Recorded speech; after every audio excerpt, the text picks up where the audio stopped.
Happy Monday on a Tuesday. Hopefully everybody had yesterday off. Hopefully everybody had a great Christmas. So it's the last week of the year, so I tend to use this for the last week crunch. I don't really have anything that I have to get done by the end of the year, but I make a list of stuff that would be nice not to think about or deal with next year. So for me, I took on a new company, started in May, so for me, there's a bunch of loose ends that I continue to kick the can on because I get distracted with other things or do other things.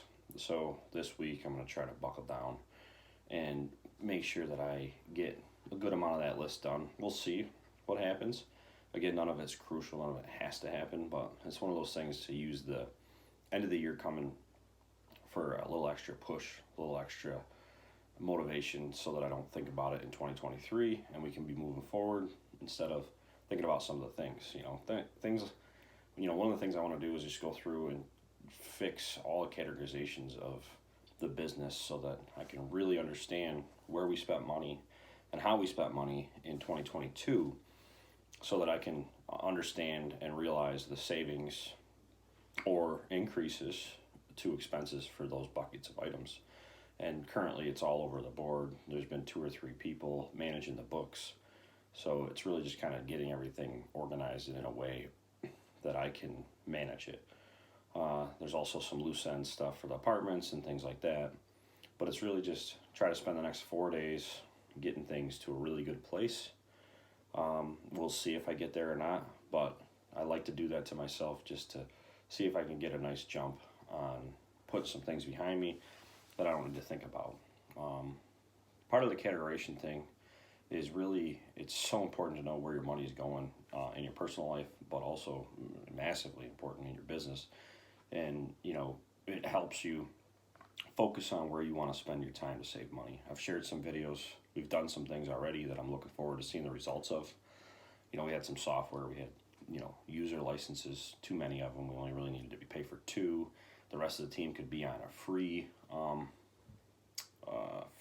subscription because of the lack of transactions needed by them. It's more of a visual software for them, but myself and Brent need to actually do transactions in the software. But that was a savings from $240 a month down to $60 a month. So making changes like that, I really enjoy seeing the difference because at the end of the day, it's basically free money. If you don't spend the money and you don't need to spend the money, you're just getting money for free or the little bit of effort it takes to save that money. The other thing, the kids are home this week. I usually take this week off every year, but I'm not this year, but I will be, in and out. The kids will be here. Kim will be here. And this officially starts when the kids go back at the beginning of the year. Kim not working for right now, and they'll go in 2 days a week. So that's a huge adjustment for us. And we'll see how that goes. There's going to be some different dynamics. It's been a little bit on my mind, a little more than it should be. And I kind of let it get to me a little bit yesterday. I'm not going to lie.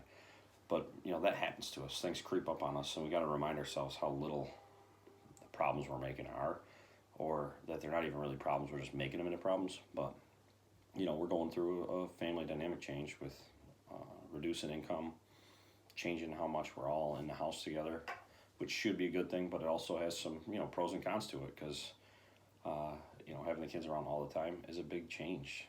It's a big difference. You don't get that same disconnect and break. Kim's going to be spending a lot more time with them, so then, when I get off of work and stuff, I should be trying to give her more breaks versus it kind of being both of us haven't seen the kids all day. So it'll be interesting to see how that dynamic changes, but looking forward to going into 2023. Got some exciting stuff coming up. There's a lot of stuff going on in the background that we're doing that we really just can't talk about till it hits or till it becomes official. But really excited, and I hope everybody's having a good week. Have a good day.